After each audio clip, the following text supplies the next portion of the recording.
Hello one and all! This is my review, reaction, and cut content discussion to Arifureta Season 3, Episode 2. And first off, you might have noticed that my video in Episode 1 was down for a couple days. Yeah, it turns out I got a copyright claim. Seriously, I got through 24 freaking episodes of Reincarnated as a Slime without any complaints, but one episode of Arifureta and they're like, hey, what are you doing here? What the freak are you doing here?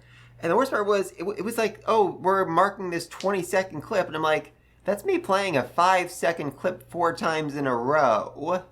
I don't think that's how copyright claiming works. So yeah, I kind of forgot that the creators of Arifureta, or the distributors, whatever, they are a bit more strict about these kind of things, so I have to be a little more careful with this episode. I don't want to get taken down again.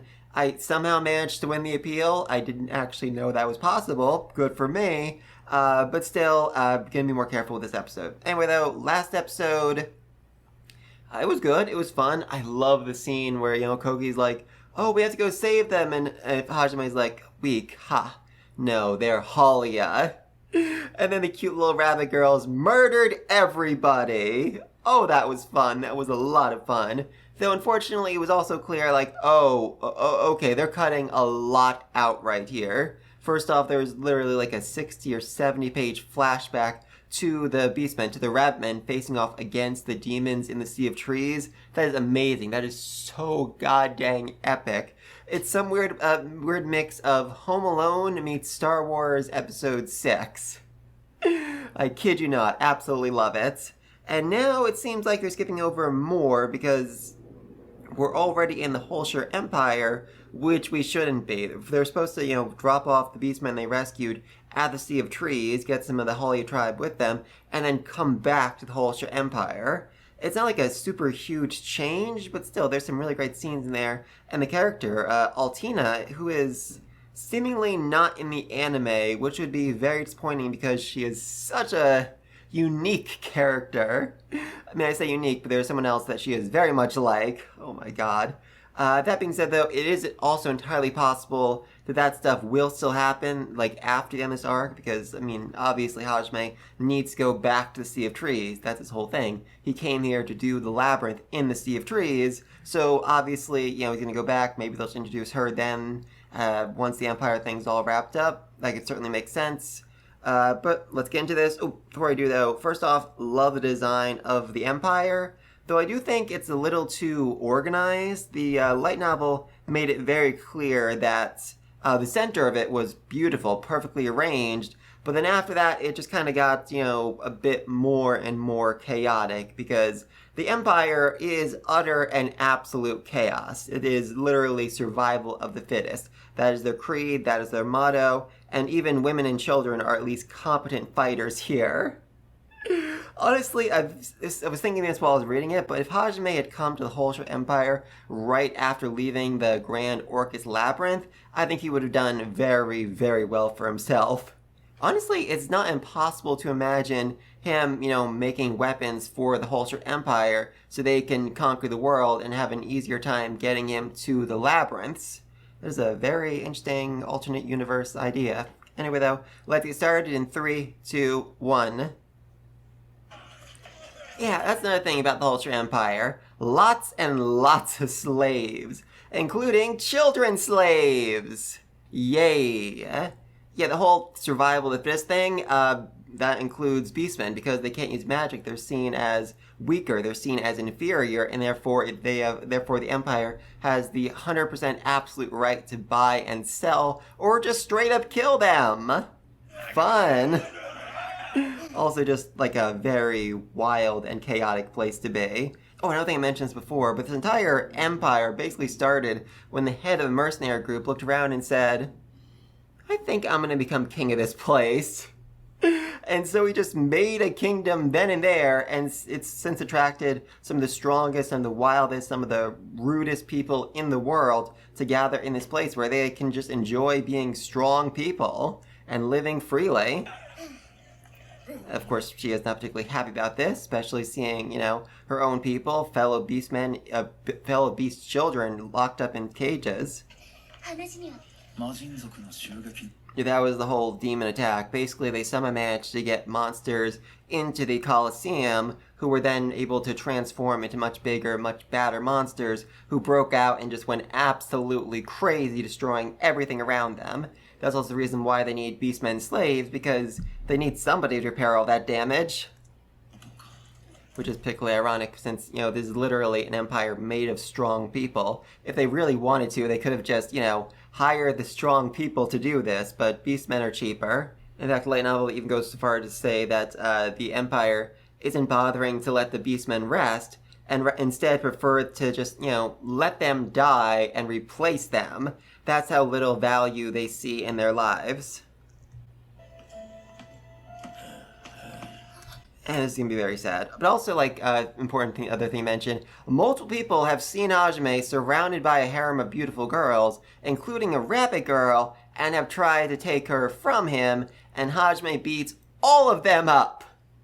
And nobody even batted an eye because, fights in the street, very common occurrence in this place.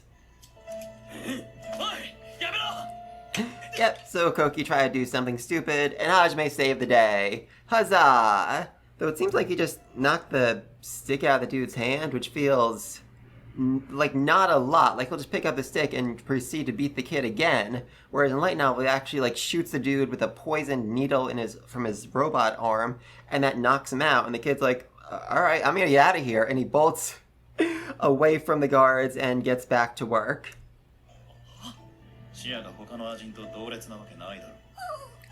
Aww, she is special.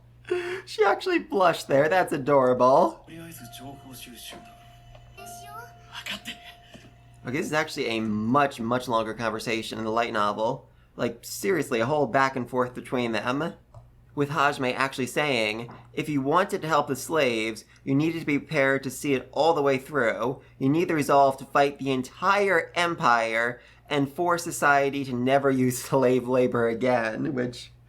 yeah, not easy. Very, very much not easy. And if Koki had actually gone in there and fought the dude and saved the child, then the entire empire, all the Imperial soldiers, would have started chasing after him and tried to capture him, along with Hajime and his entire party. And that would have been, a bit inconvenient for them, especially since they need to, rescue Cam. That's the whole reason why they're freaking here. Yeah, Tio, she is ultimate big sister. She knows everything. She can see people so clearly.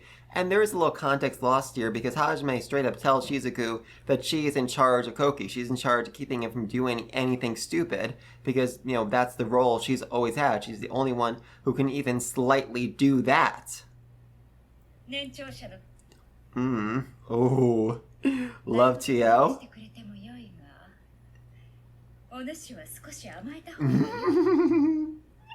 I recommend you try getting spoiled for a change. Oh god, I love that line! And it is so true. I mean, Shizuku has literally been dealing with Koki since she was a child. Cleaning up his messes, dealing with his antics, trying to keep him out of danger. And it is just so absolutely exhausting for her. Oh. Really? You're being that clear about it? Oh, I love you, Tio. Yep. Alright, there we go. Straight up to the Adventurers Guild. Amazing transition right there. Seriously, I was not expecting Tio to call out Shizuku and Hajime quite like that. It's very unexpected. Okay, so...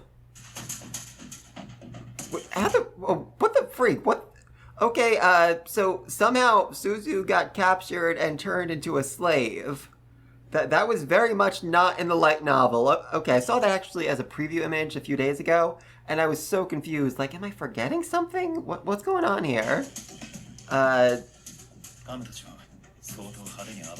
Okay, so yeah, this is fully and completely different in the light novel, where Hajime actually goes to the Adventurers Guild, flashes his ID, and then gets directed to the bartender, And then there's a whole back and forth there where Hajime needs to earn his respect by getting the strongest booze the dude has and chugging it all down. Like going this whole cliche edgelord route, and he absolutely freaking loves it. He makes good friends with the bartender, and he basically gets told, oh yeah, the rabbit you're talking about, they went on a massive freaking rampage, and the Empire had to call in their soldiers, and a lot of the soldiers got taken out trying to capture these rabbit men.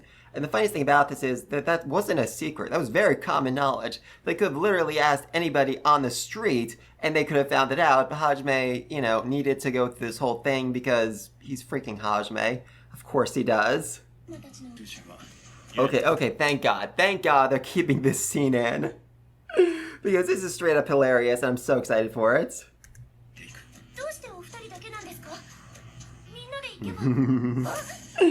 There we go. Yeah, she has absolutely no faith in these two and is fully convinced that they're going to go off and have sex while her father is currently in the midst of being tortured in a prison and maybe about to be executed.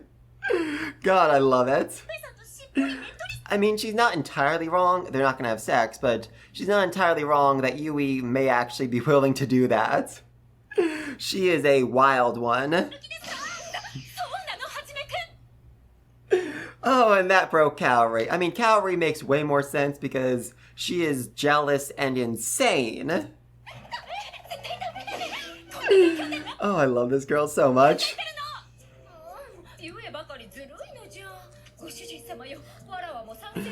And Tio, I think Tio is, well, it was smart enough to actually understand what's going on here, but she just loves joining in and piling on. Also, Shizuku and Koki in the background just blushing so freaking much. God, I love it. I love that. Like, seriously, scream at all of them, like, what the freak are you idiots doing? And then Yui asks, he's like, oh no, gently, quiet, like, oh, don't worry, we're not gonna do that outside. Oh, I love it. I love their back and forth. Yeah, also, Suzu, this doesn't really come across as much in the anime, but in the manga and light novel, she is a dirty old man at heart. She's always making jokes, she's always grabbing Kaori from behind. But as it turns out, she is very pure and can't really handle these kind of situations all that well. God, I love this girl. Oh, God.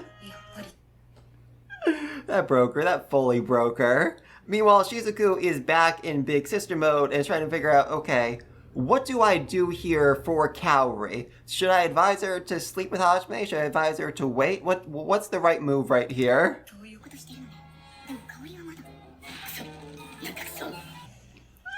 And it broke the ice. Just fully broke the guys, because of course it did. I love that. Yes, they 100% will, but I'm curious they're actually going to say what the torture is, because it's something that Yui has done many, many, many times throughout this series, but I don't think we've ever actually seen her do it in the anime. Yeah, really. I mean, I think Shizuku could handle watching torture fairly well, but Koki, Suzu, Ryotaro, that would break all of them. Yeah, of course, after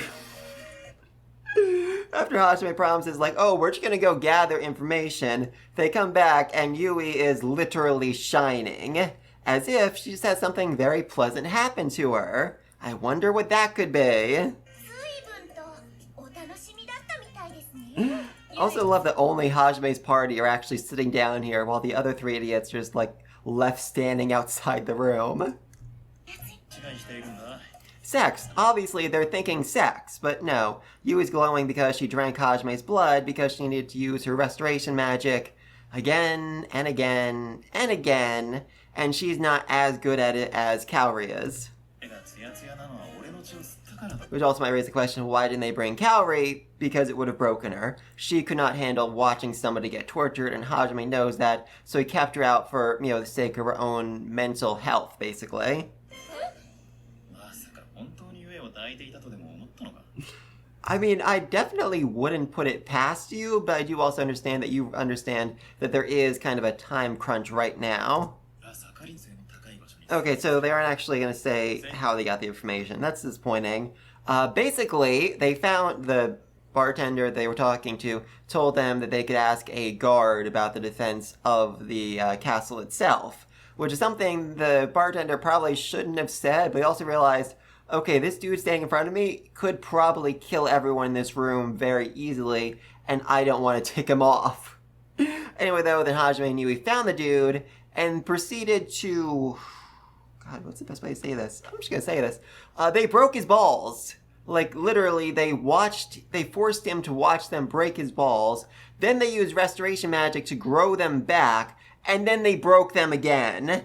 And they kept repeating that process again, and again, and again, until he finally gave up. And honestly, I have mad respect for this man if he lasted more than one attempt at that. Like, if they did it once, and he still refused to, say anything, that dude deserves, I don't know, the freaking Medal of Honor or something. Yeah, that's also, oh, right, I forgot about this, but... Okay, so the order of things has kind of gotten messed up, so you might have forgotten about this. But, Princess Liliana was with them, and she's here to negotiate terms with the Empire to help, form an alliance they can face off against demons together. Now, in the original light novel, they were supposed to drop the princess off first, then go to the Sea of Trees, get the Halia tribe, and then come back. But they didn't do that, so now just like, okay, they all got here together, and then Liliana just fully split off and left? That doesn't really make a lot of sense. I wish we could have kind of seen a scene like explaining that, but alright, moving on. Also, another good point, Koki is the hero. He could certainly ask them to, free the rabbit men. Unfortunately, the rabbit men killed a bunch of people, and there's nothing that, Koki or the rest of them can really offer in compensation.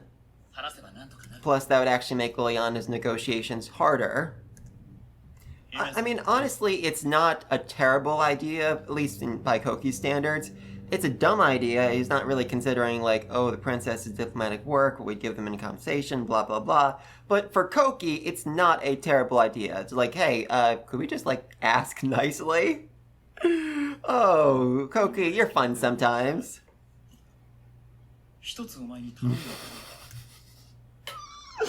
Here it comes. Here it freaking comes. Oh, thank the gods above. They are actually keeping this scene in.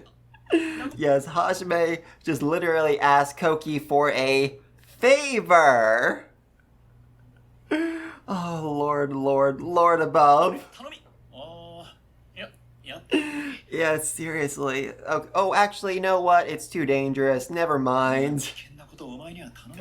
Really, that is like the most basic negotiation tactic imaginable, but Koki is an idiot, so it actually freaking works somehow. Hook, line, and sinker, this dude bought that. Oh my god.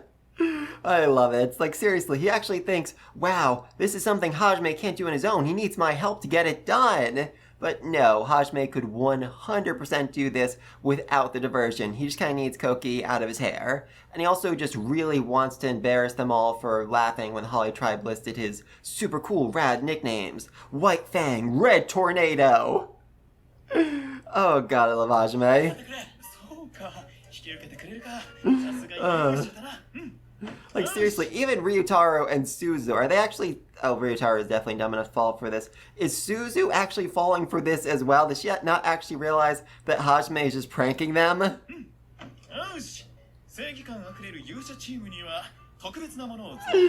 Oh, yeah, Shizuku knows. Shizuku 100% knows that this is not going to be good for her. Love that. Oh, love that.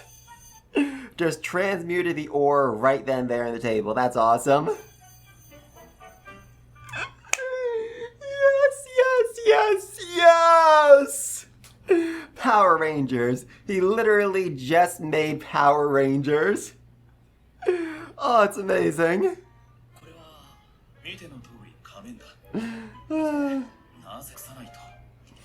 There are a million ways they could hide their identity better than that. Thankfully, though, Hajime is very convincing.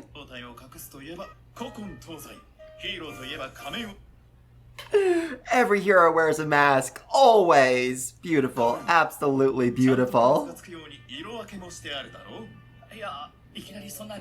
Because he's an otaku nerd, obviously. And he's also pranking you.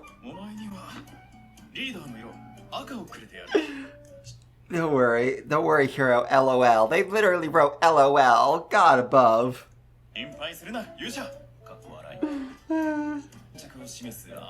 Cool and calm. I mean, he is definitely, you know, kind of working on their strengths right here. Koki is the leader. He wants to be recognized as the leader. Ryutaro doesn't want to be recognized as being cool and calm and collected.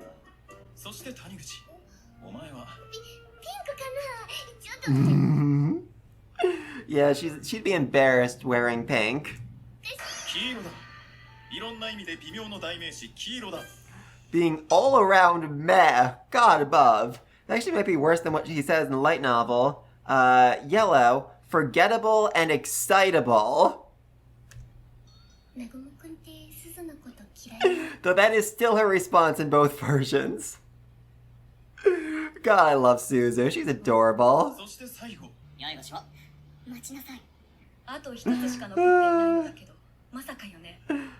Yep, Hajime is telling the cool, badass ninja girl to don a pink mask with little animal ears on top of it. Those animal ears are absolutely adorable, though. And I really do feel like the face of it looks kind of like a ninja mask. That's the vibe I'm getting, at least. But seriously, this dramatic, like, the last color is yours, pink! Oh, it's amazing. Seriously, the creators of this anime definitely have fun with it, and I'm glad about that. I'm happy about that.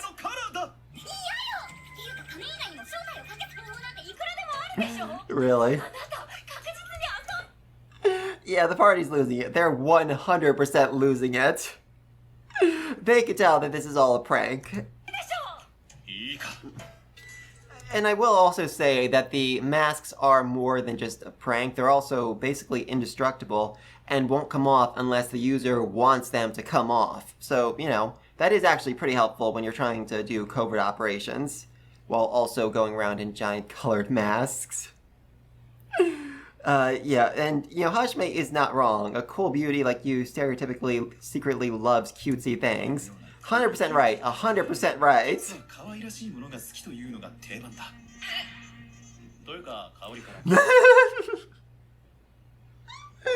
Oh my god, that transition.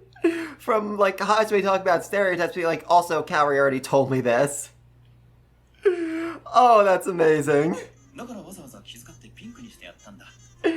I mean, it's in a weird way. I know Hajime is doing it to prank her, but at the same time, Shizuku would absolutely love to dress up in pink and be cute and all that. She just can't for a whole lot of reasons. Yeah, you do. Yeah, you absolutely freaking do, girl. Seriously, Shizuku, how exactly do you think that conversation was gonna go? You're gonna argue you don't like cute things, and you don't expect your best friend, who has certainly been to your room, to mention the hundreds of stuffed animals you own, or the fact that you love animals? God above. Yeah, now everyone else is just really piling on right here. Oh my god. Oh, God above. Yeah, Shizuku loves Shia's bunny ears.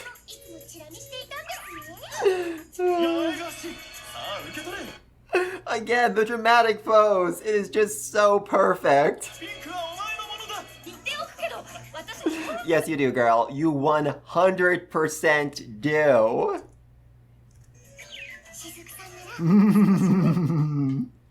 Thank God they kept that line in the light novel, because that's also one of my favorite illustrations in this series.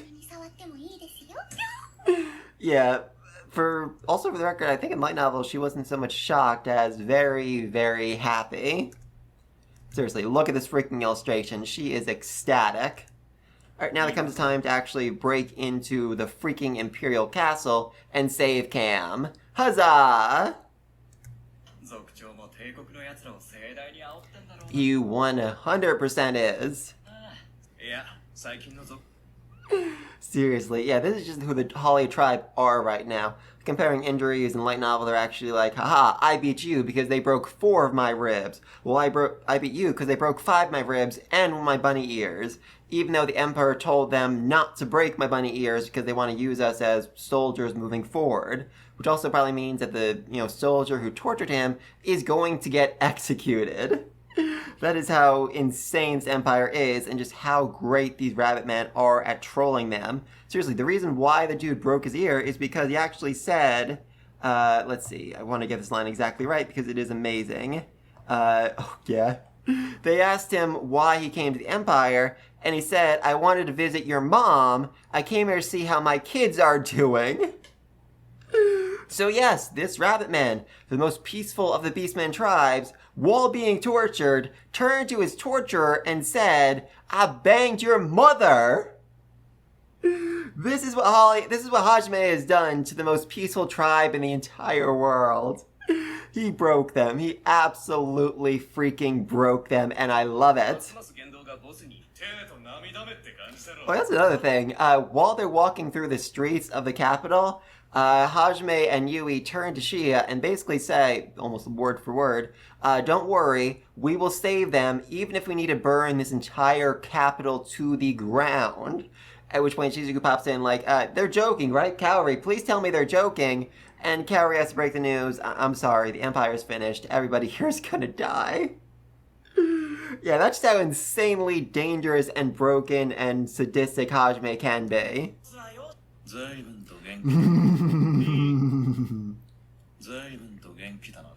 Oh, you know that feeling when you're bad-mouthing your boss and then realize he's standing right freaking behind you? Yeah, that's terrifying.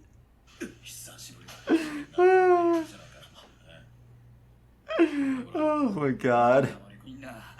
Yeah, they honestly just prefer to believe this moment like, okay, I'm dying, and clearly this is a hallucination because there's no way the boss would be here in this Imperial Castle prison. That'd be crazy!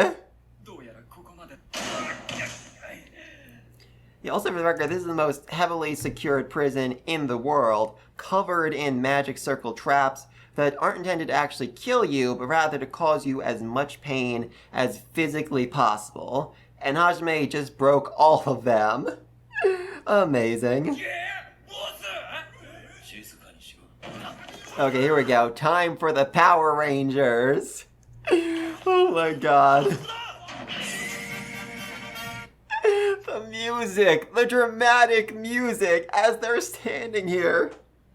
Oh my god. Also, probably important to point out that Koki is fully wearing the hero's armor. A very, very recognizable armor set with a very recognizable sword attached to it. The mask is not going to really help all that much in hiding his identity. Also, just feel like Ryutaro is the one most excited about this. Like, he feels like he really is posing dramatically. Oh my god, the editing on this is amazing. Oh, the dang. Alright, I think I can say 100% this is the best episode of Arifureta freaking ever. No, they are 100% trolling them. Or rather, Hajime is trolling the soldiers through them.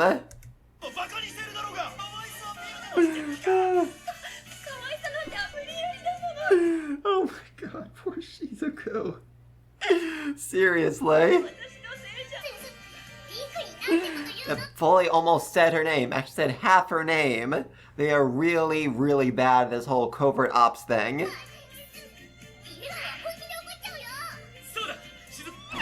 Oh god, seriously, pink is cute, but I'm not cute. I don't look good in pink. So yeah, they're just piling on. They're just piling on at this point. Pink can like cute things if she wants.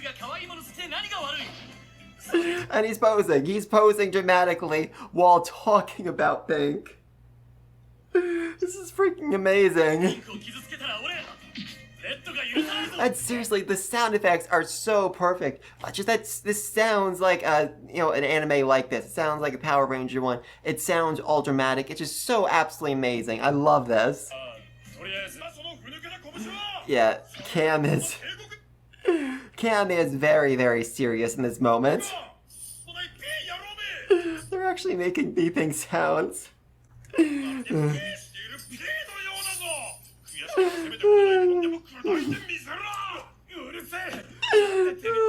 He broke them. This man is so insane, he literally broke the people trying to torture him.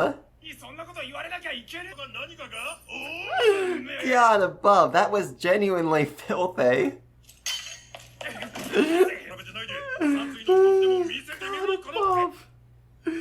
God above. Seriously, important to mention that Cam is very near death right now. Most of his bones have been broken. He's lost a lot of blood, and he is still this freaking determined. Oh, that's amazing.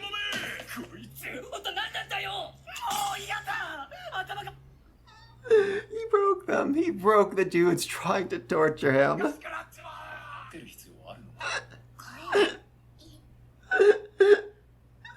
Oh, God above, I love this. I absolutely love this. Yeah, also that's his name. Cambantis Elflight Rodelia Halia, the Dark Hunter of the Forbidden Depths. He has gone full edgelord, more than anybody else.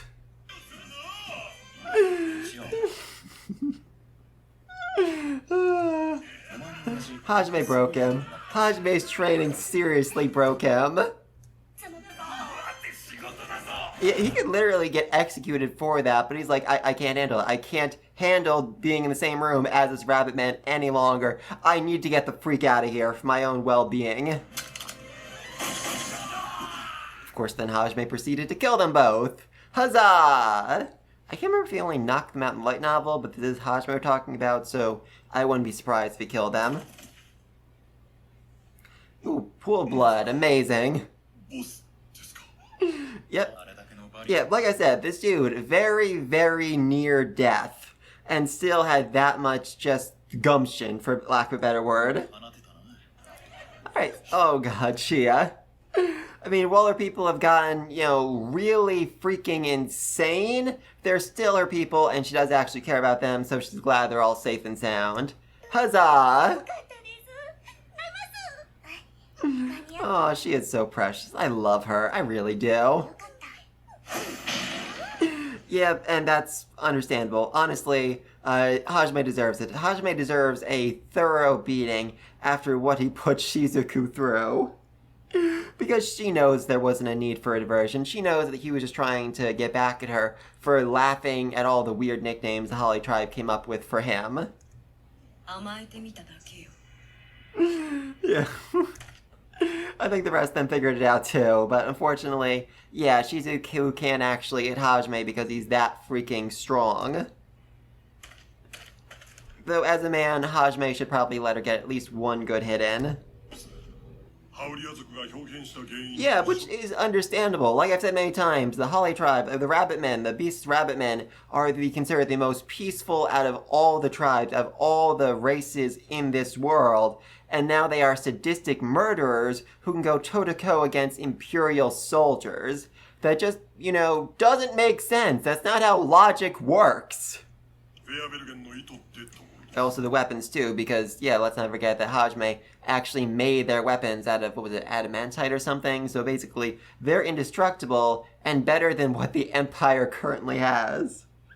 I love that fact. And yeah, they're also wondering about Verbigan, the capital of the Beastmen, because they're assuming, okay, these Halia, these Rabbit Men, they must be like the special elite forces working for the capital. Nope. The Rabbit Men have absolutely no affiliation with the capital, and in fact were kicked out of it because of Shia, because they hid the fact that they had a Rabbit Man among them who could actually manipulate mana directly, because most Beastmen, almost all Beastmen, do not have mana, and those that do are considered an evil omen that must be executed immediately.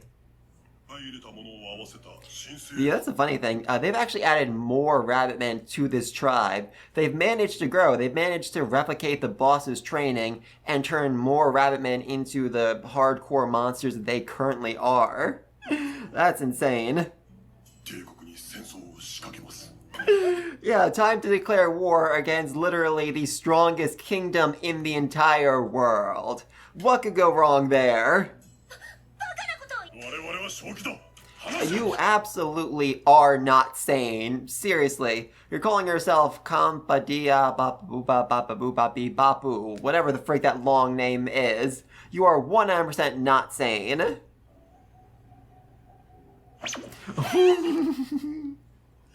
Did he seriously just grab her tail?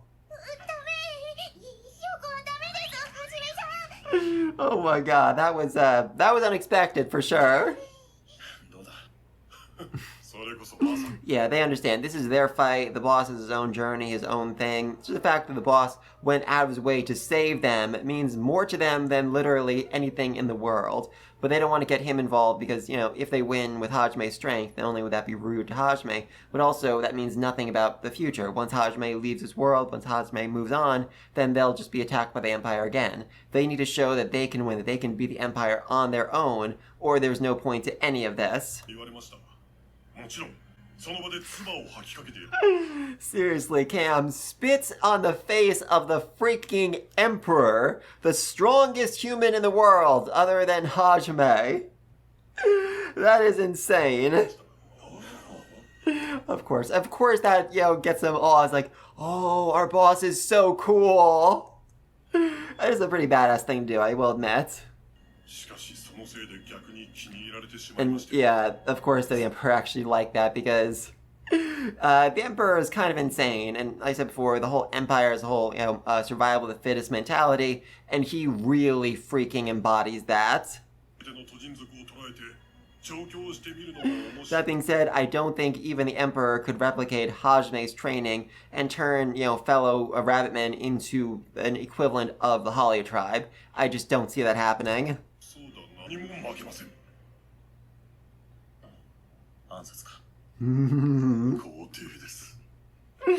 Oh, I love that. Absolutely love that. But yeah, that is their strength. They can hide themselves. In fact, when the demons attacked the Sea of Trees, the rabbitmen were able to take them out because they were mostly unnoticed. They were able to hide and they were able to blend. They were able to attack from the shadows, from the fog itself, and the demons couldn't really do a single thing about it.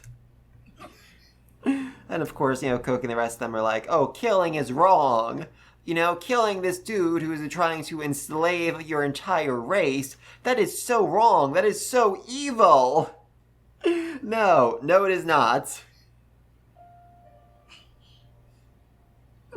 Love that nod from Yui. That means Hajime has permission to do whatever the freak he wants and just go full-on buck wild. Huzzah! Yeah, I mean, like I said before, he can't really do any fighting because that would mean that he won this war, that he is the only reason why the rabbitmen were able to take out the Empire. It needs to be done by their own strength. Again with the cheek squeezing. Seriously, Hajime, if you're gonna do something, you know, grab her ears. That makes way more sense.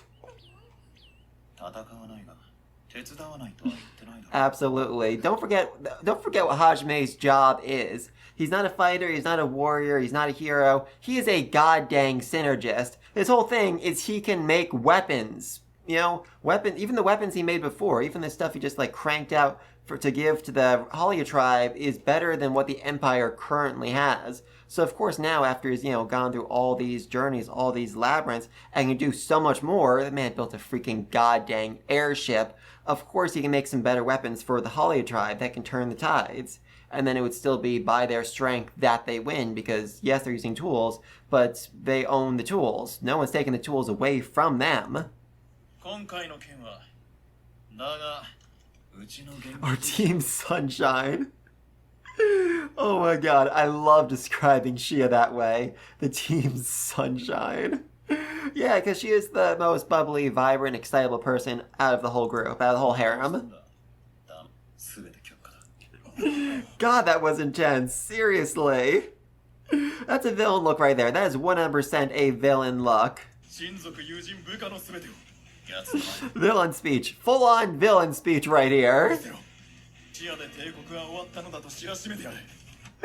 Oh, I love Hajime so much.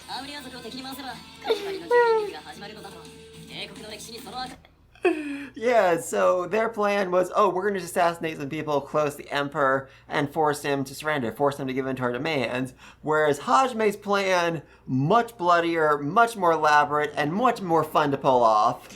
Huzzah! I love the bleeps, absolutely love the bleeps. Oh, I love Hajime as a drill sergeant, it makes so much sense for him.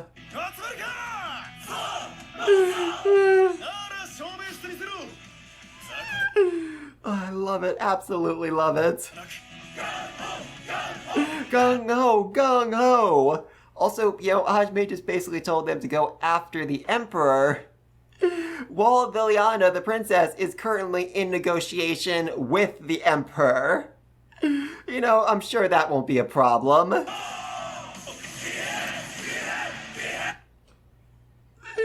Again, the most peaceful and loving tribe of all the Beastmen. That's what the Rabbitmen were. Peaceful, loving, weak. They were good pets.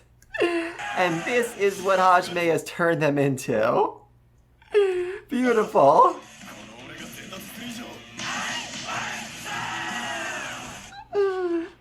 I love it. Absolutely love it. Alright, so Hajime is now serious, and the Emperor, the entire Empire, should be very, very afraid.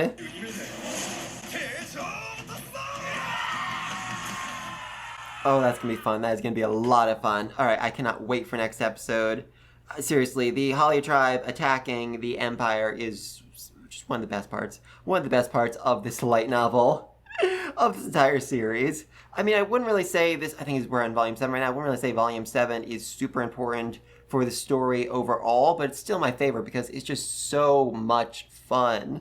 And yeah, next episode, episode 3, the princess's ordeal, because like I just said, let's not forget, the whole reason why the princess came to the Empire was to negotiate, and Hajime just literally declared war. Oh, I love it. Though, honestly, I think Hajime's kind of forgotten about the princess entirely. Alright, so, great episode. Like I expected, they skipped over the whole Sea of Tree things at the start, and just went right into being in the Empire. That does make sense, and they might end up, putting that Sea of Tree stuff after this arc is over, because I do think that would actually flow fairly well. Curious about that. We had Koki trying and failing to save a kid, because of course he did. Of course he would try to do that, seriously. And I really should clarify, there's nothing wrong with trying to save a slave, especially a slave child. Even Hajime did that. The problem was that Koki tried to do it by starting a fight with an Imperial Guard, which, no, that's a bad idea. A very bad idea. And when Hajime stopped him, he started shouting at him in the streets, while they are still on this covert operation to sneak out Cam and all the other Rabbitmen that were taken prisoner. Bad move. Very, very bad move. Also a move that just, doesn't work with the logic of the Empire. Like, later on, when they're, attacking them with the mask and saying, we're here to save the slaves, the Empire is very confused. They're like, what's wrong with slave labor? That's just common sense. Which, yeah, that is a very, very hard perception to change. We then had Hajime and Yui going for their little one-on-one time, where they castrated a man repeatedly, because of course they did. And then Hajime fully gaslit Koki and the Heroes Party into wearing masks and going out as Power Rangers.